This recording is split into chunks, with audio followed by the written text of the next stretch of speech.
All welcome to Haadya vlogs. Ragi బెల్లం మురుకులు ఎంతో టేస్టీ, ఈజీ, సింపుల్ వేలో చాలా టేస్ట్గా ఉంటుంది. ఒకసారి ఇలా ట్రై చేసి చూడండి.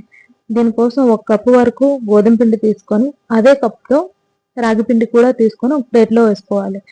ఇప్పుడు దీనిలో ఒక పావు స్పూన్ వరకు సాల్ట్, ఒక పావు స్పూను ఇలాచీ పౌడర్ కూడా వేసుకొని ఒకసారి మిక్స్ చేసుకొని వేడి వేడి మరుగుతుండగా 5-6 స్పూన్ల వరకు నెయ్యిని యాడ్ చేసుకొని బాగా మిక్స్ చేసుకోవాలి.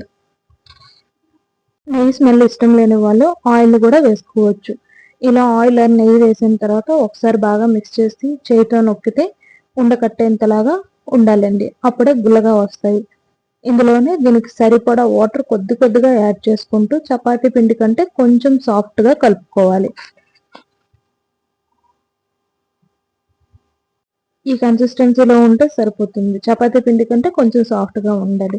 దీనికోసం చక్రాల గిద్దలో స్టార్ గుర్తున్న ఉంటుంది కదండి, దాన్ని యూజ్ చేసుకుంటే సింపుల్గా మన పని అయిపోతుంది.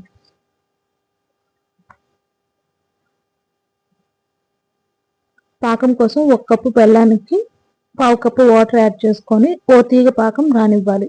ఇలా తీగ పాకం వచ్చిన తర్వాత స్టవ్ ఆఫ్ చేసి పక్కన పెట్టుకోవాలి. ఆయిల్ బాగా హీట్ అయ్యాక ఇలాంటి చక్రాల గిద్ద హెల్ప్తో చూపిస్తున్నట్టు ఈ పిండినంతటిని నొక్కుకోవాలి. మీడియం ఫ్లేమ్లో వేపిస్తే చాలా బాగా వేగుతుంది, లోపల వరకు బాగా కుక్ అవుతాయి. కలర్ ఇలా ఉందని ఏమనుకోకండి, కానీ చాలా అంటే చాలా బాగుంటుంది టేస్ట్. ఒకసారి ట్రై చేసి చూడండి. హెల్దీ వేలో హ్యాపీగా మురుకులను ఎంజాయ్ చేస్తారు, బెల్లం మురుకుల్ని. ఇప్పుడు ఇలా ఇంత క్రిస్పీగా రావాలండి, ఇంతలాగా వేపుకోవాలి మీరు.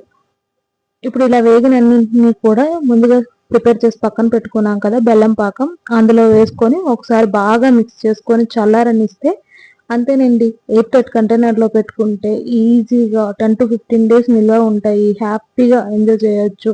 చాలా టేస్టీ, హెల్దీ కూడా. ఒకసారి ఇలా ట్రై చేసి చూడండి.